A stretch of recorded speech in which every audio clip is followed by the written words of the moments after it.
அஸ்ஸலாமு அலைக்கும். Welcome back to my channel Nisha mehndi. இன்றைக்கான வீடியோ வந்து வீட்லேயே வந்து ஆர்கானிக் ஹென்னா எப்படி ரெடி பண்ணுறது அப்படிங்கிறத மெஷர்மெண்ட்ஸோட நான் இன்றைக்கி உங்களுக்கு வீடியோ ஷேர் பண்ணியிருக்கேன். இந்த வீடியோ கண்டிப்பாக உங்கள் எல்லாருக்குமே யூஸ்ஃபுல்லாக இருக்கும். ஸோ வீடியோ வந்து ஸ்கிப் பண்ணாமல் பாருங்கள். நம்ம சேனலில் இப்போ தான் ஃபஸ்ட் டைம் பார்க்குறீங்க அப்படின்னா மறக்காமல் சேனலையுமே சப்ஸ்கிரைப் பண்ணிக்கோங்க. நம்மளுக்கு வந்து ஆர்கானிக் ஹென்னா இப்போ வீட்லேயே ஈஸியாக ரெடி பண்ணிடலாம். ஸோ நீங்கள் கரெக்டான henna powder and essential oil வந்து ரெடி பண்ணுறத பொறுத்து தான் இருக்குது. நான் ஏற்கனவே ஒரு ஷார்ட்ஸ் வீடியோவில் உங்களுக்கு வந்து நான் ஹென்னா பவுடர் இது வந்து உங்களுக்கு வீடியோ போட்டிருந்திருப்பேன். ஸோ அந்த மாதிரி உங்களுக்கு வேணும்னா சொல்லுங்கள், நான் லிங்க் வந்து டிஸ்கிரிப்ஷனில் ஷேர் பண்ணுறேன். ஸோ இன்றைக்கி வந்து பேஸ்ட் வந்து நான் ஒரு 100 கிராமுக்கு வந்து உங்களுக்கு ஹென்னா பேஸ்ட்டு வீட்டில் எப்படி ரெடி பண்ணுறதுங்கிறது மெஷர்மெண்ட்டோட சொல்லி காட்டுறேன். ஸோ நான் இன்றைக்கி 100 கிராமுக்கு இப்போ நான் ஒரு மெஷர் கப்பு காட்டினேன் இல்லையா? ஸோ அதில் 100 கிராம் அளவுக்கு பவுடர் எடுத்திருக்கேன். வெயிட் மிஷின் வச்சு நீங்கள் இது பண்ணணும் அவசியம் இல்லை. இந்த மாதிரி ஒரு மெஷர் கப் இருந்தாலே போதும். ஸோ நான் இன்றைக்கி எல்லாமே வந்து வீட்டில் இருக்கக்கூடிய பொருளெல்லாம் வச்சு எப்படி இது பண்ணுறதுன்னு தான் உங்களுக்கு செஞ்சு காட்டுறேன். 100 கிராம் ஹென்னா பவுடருக்கு 30 கிராம் அளவுக்கு சுகர் சேர்த்துக்கணும். 100 கிராம் மெஹந்தி பவுடருக்கு 30 கிராம் அளவுக்கு சீனி சேர்த்துக்கோங்க. ஸோ இந்த மெஷர் கப்பில் வந்து நான் 30 கிராமுக்கு வந்து எடுத்திருக்கேன். இதை நல்லா கொஞ்சம் மிக்ஸ் பண்ணி விட்டுக்கோங்க. இது வந்து இந்த நம்ம ஹென்னா பவுடருக்கு வந்து எந்த அளவுக்கு கரெக்டான மெஷரில் நீங்கள் கொடுக்குறீங்களோ அப்போ தான் உங்களுக்கு வந்து அந்த பேஸ்ட்டும் ரொம்ப ஸ்மூத்தாகவும் இருக்கும். நம்மளுக்கு ஹென்னா இது இல்லாமல் நல்ல ஸ்ட்ரெயினுமே நல்லா கிடைக்கும். நம்ம வந்து ரெடி பண்ணுறத பொறுத்து தான் இருக்குது இல்லையா? ஸோ இந்த இதுக்கு வந்து சுகர் சேர்த்ததுக்கப்புறமா தண்ணி வந்து கொஞ்சம் கொஞ்சமாக சேர்த்துக்க போகிறேன். தண்ணியை வந்து நீங்கள் எடுத்தோடனே டபக்குன்னு ஊற்றிடக்கூடாது. அப்போ பேஸ்ட் வந்து உங்களுக்கு எசென்சியல் ஆயில் சேர்க்கும்போது அந்த கன்சிஸ்டன்சி வராது. ஹென்னா வந்து ரெடி பண்ணுற இதில் மெஷர்மெண்ட் எல்லாமே கரெக்டாக நம்ம கொடுக்குறத பொறுத்து தான் இருக்குது. ஸோ இந்த மாதிரி கொஞ்சம் கொஞ்சமாக தண்ணி சேர்த்து இந்த பேஸ்ட்டை நம்ம கொஞ்சம் இது பண்ணி திக்கான ஒரு இதாக ரெடி பண்ணி எடுத்துக்கலாம். ஸோ நான் எப்படி இது பண்ணுறேன்னு காட்டுறேன் உங்களுக்கு. ஸோ இந்த அளவுக்கு நானே வந்து கொஞ்சம் வந்து எக்ஸ்ட்ராவாக மிக்ஸ் பண்ணிவிட்டு அந்த சுகர் ஃபுல்லாக அந்த இதோட சேர்ந்துருச்சு. ஸோ இந்த மாதிரி பதத்துக்கு இருந்தால் போதும். இதை விட கொஞ்சம் திக்காக இருந்தாலுமே பரவாயில்ல. தண்ணி மட்டும் எடுத்த உடனே நிறைய சேர்த்துடாதீங்க. இப்போ வந்து 100 கிராம் ஹென்னா பவுடருக்கு வந்து எசென்சியல் ஆயில், இப்போ நீங்கள் யூக்கலிப்டஸ் ஆயிலாக இருக்கட்டும், இல்லை tea tree oil, lavender oil எல்லாமே இருக்கு இல்லையா? ஸோ நீங்கள் எது உங்களுக்கு நீங்கள் எது இது பண்ணணும்னு விருப்பப்படுறீங்களோ அந்தளவுக்கு இது பண்ணிக்கலாம். அதோட மெஷர் வந்து பார்த்திங்கன்னா 30 ml 30 ml அளவுக்கு எசென்சியல் ஆயில் சேர்த்துக்கணும். 100 கிராமுக்கு நல்லா ஞாபகம் வச்சுக்கோங்க. 30 கிராம் அளவுக்கு சுகரும், 30 கிராம் அளவுக்கு 30 ml அளவுக்கு எசென்சியல் ஆயிலும். எசென்சியல் ஆயில் வந்து எப்போவுமே நம்ம தண்ணி எல்லாம் சேர்த்து மிக்ஸ் பண்ணதுக்கு அப்புறம் லாஸ்ட்டாக சேர்க்கும்போது தான் அந்த பேஸ்ட்டோட வந்து கரெக்டாக இது பண்ணி வரும். உங்களுக்கு டை ரிலீஸ் ஆகும்போது பார்க்க நல்ல ஒரு இது ஸ்ட்ரெயினுக்குமே நல்லா உங்களுக்கே தெரியும் பார்க்கும்போது. ஸோ இதை வந்து ஃபைனலாகவே எப்போவுமே ஆட் பண்ணுங்கள். முன்னாடி சுகருக்கு அப்புறம் இதை சேர்த்துறாதீங்க. இப்போ வந்து லாஸ்ட்டாக நம்ம சுகர் அந்த வாட்டரை கொஞ்சம் கொஞ்சமாக சேர்த்து மிக்ஸ் பண்ணதுக்கப்புறம் இந்த ஆயில் ஊற்றுனதுக்கப்புறம் பாருங்களேன், அதில் வந்து சேராமல் ஒரு மாதிரி ஹல்வா பதத்துக்கு இருக்குது இல்லையா? ஸோ இது தான் வந்து ஹென்னா பேஸ்ட்டோட கரெக்டான ஒரு கன்சிஸ்டன்சி. இப்போ நல்லா வந்து மிக்ஸ் பண்ணி இது பண்ணி வச்சுக்கோங்க. ரொம்ப போட்டு மிக்ஸ் பண்ணணும்னு அவசியம் இல்லை. இவ்வளோ தான் லேசான இதுக்கு நம்ம வந்து மிக்ஸ் பண்ணிவிட்டு இது மாதிரி ஒரு ரேப் பண்ணி வச்சிடலாம். ஒரு ஃபாயில் பேப்பர் போட்டு நல்லா வந்து ரேப் பண்ணி வச்சுக்கோங்க. ஏர் வந்து ஃபுல்லாக இது இல்லாமல் அளவுக்கு நல்லா டைட்டாக வந்து க்ளோஸ் பண்ணிவிடுங்க. ஏன்னா அப்போ தான் வந்து உங்களுக்கு டை ரிலீஸ் ஆகும்போது உங்களுக்கு கரெக்டான ஒரு இதுக்கு ஸ்ட்ரெயின் நல்லா கிடைக்கும். கொஞ்சம் டைட்டு இது இல்லாமல் லூஸாக இது பண்ணிங்கனாக்கா உங்களுக்கு டை ரிலீஸில் இதாக இருக்கும். நீங்கள் எவ்வளோ தான் வந்து கரெக்டான மெஷர்மெண்ட்டு கொடுத்தாலுமே வந்து ஹென்னாவில் வந்து நீங்கள் வந்து அந்த பேஸ்ட்டோட இது இருக்கட்டும், அந்த ஸ்ட்ரெயினுமே கிடைக்காது. ஸோ நீங்கள் கரெக்டான மெத்தடில் ஃபாலோ பண்ணிக்கோங்க. ஸோ இந்த மாதிரி நான் 2 ரவுண்டு வந்து ரேப் பண்ணிக்கிறேன். நல்லா ரேப் பண்ணி ஏர் டைட் இது இல்லாமல் நல்லா வந்து ஃபுல்லாக இது பண்ணியாச்சு. இதை வந்து ஒரு 6 ஹவர்ஸ் இல்லைனா 8 ஹவர்ஸ் இருந்தால் போதும். நீங்கள் பண்ணுற ப்ராசஸ் பொறுத்து சீக்கிரமாக இதாகிடும். நான் வந்து ஒரு 6 ஹவர்ஸ் போல் நல்லா வந்து ஒரு டார்க்கான ஏரியாவில் இது பண்ணி வச்சுட்டேன். நல்லா வந்து ஒரு 6 மணி நேரம் கழித்து நான் இதை எடுத்து உங்களுக்கு ஓப்பன் பண்ணி காட்டுறேன்.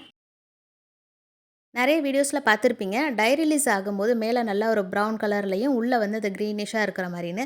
அது நான் யூஸ் பண்ணுற என்னோடய பவுடரில் வந்து பார்த்திங்கனாக்கா உள்ளே அந்த இது அப்படியாவே இருக்காது. இது வேறு மாதிரி இருக்கும். என்ன இங்கே பார்க்கல வீடியோனா நான் ஷார்ட்ஸில் வந்து போட்டிருப்பேன். நான் என்ன ஹென்னா பவுடர் யூஸ் பண்ணேன் அப்படின்ட்டு. நான் யூஸ் பண்ண ஹென்னா பவுடர் வந்து சவுதியிலேருந்து என் ஹஸ்பண்ட் எடுத்துகிட்டு வந்து கொடுத்துருந்தாங்க. நான் இங்கே எங்கேயுமே நான் வந்து இது வரைக்கும் ஹென்னா பவுடர் வாங்கினதில்ல. ஹென்னாக்கு யூஸ் பண்ணுற அந்த ஆயில் மட்டும்தான் நான் இங்கே லோக்கலில் வாங்கிக்கிறேன். இது வந்து ஹென்னா பவுடர் சவுதியிலேருந்து என் ஹஸ்பண்ட் எடுத்துகிட்டு வந்ததுனால மற்ற இங்கே எல்லாரோட வீடியோஸில் வரதுக்கும் என் வீடியோஸில் இருக்கிறதுக்குமே ஹென்னா பவுடரோட கலருமே டிஃப்ரெண்ட்டாக இருக்கும். ஃபுல்லாக ஒரு மாதிரி பிளாக்காக இருக்குது பார்த்தீங்களா?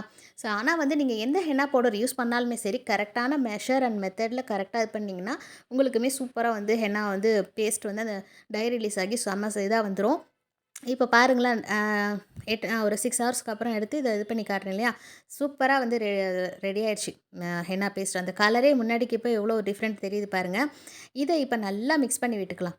நீங்க முன்னாடியே தண்ணி இதெல்லாம் எந்த அளவுக்கு இது பண்ணணுமோ அதெல்லாம் சேர்த்துக்கோங்க. அப்பதான் உங்களுக்கு இதுக்கப்புறம் தண்ணி வந்து உங்களுக்கு திக்கா இருக்கிற மாரி இருக்குன்னா, கொஞ்சம் கொஞ்சமா அப்பயுமே நீங்க வந்து சேர்த்துட்டு மிக்ஸ் பண்ணிக்கலாம்.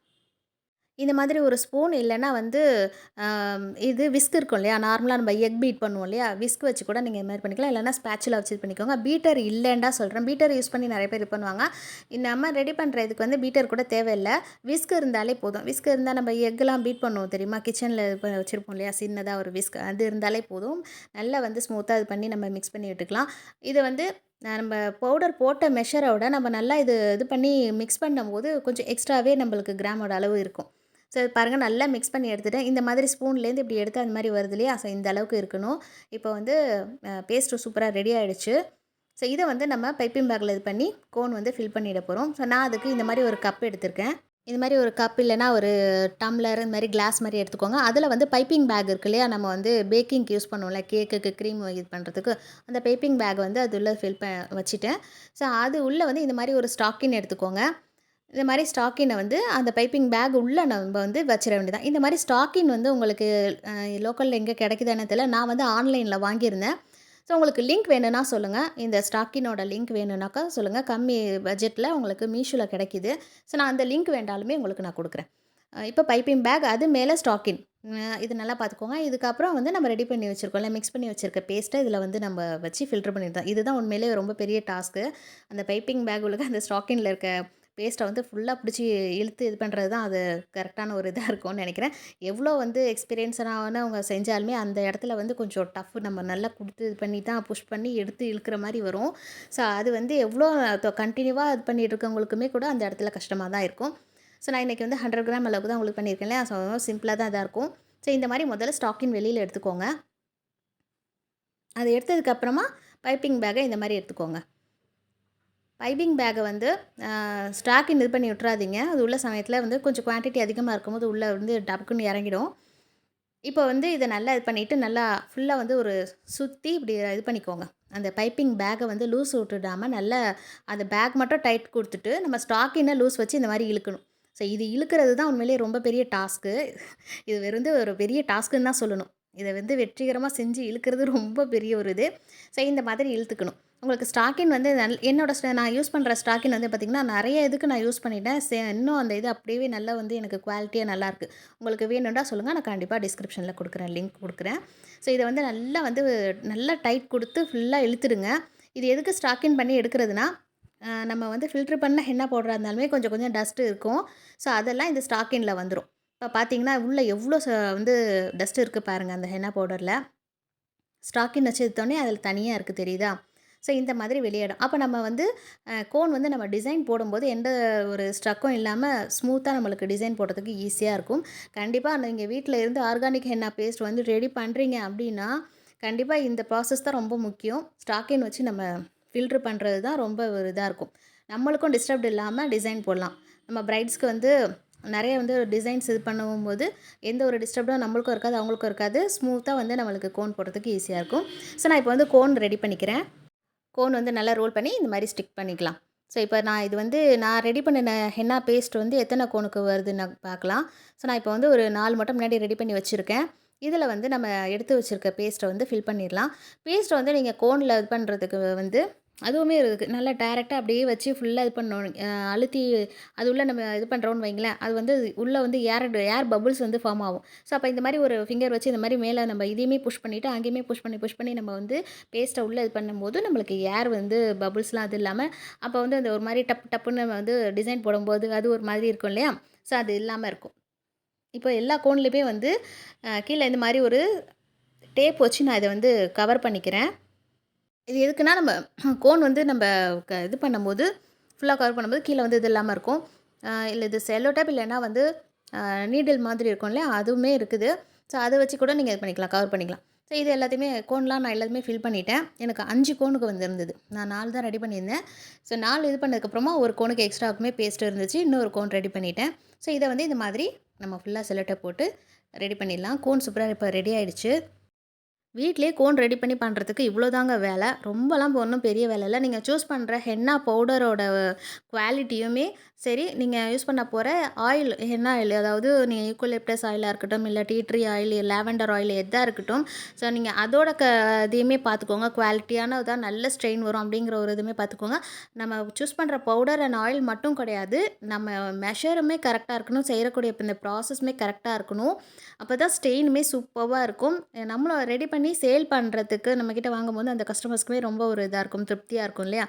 ஸோ இதே மாதிரி கரெக்டான ஒரு இதில செய்யுங்க. நீங்க என்ன ஹென்னா பவுடரா இருக்கட்டும், என்ன யூக்கலிப்டஸ் ஆயிலா இருக்கட்டும், எதா இருக்கட்டும். இப்போ 100 கிராம்னா 100 கிராமுக்கு எவ்வளோ சுகர், எவ்வளோ ஆயில் அப்படிங்கிறத கரெக்ட்டா நோட் பண்ணி வச்சுக்கோங்க. ஸோ இந்த வீடியோ கண்டிப்பா உங்களுக்கு யூஸ்ஃபுல்லா இருந்திருக்கும்னு நினைக்கிறேன். வீடியோ பிடிச்சிருந்தா லைக் பண்ணிக்கோங்க. சேனல் மறக்காம சப்ஸ்கிரைப் பண்ணிக்கோங்க. அடுத்த வீடியோல பார்க்கலாம்.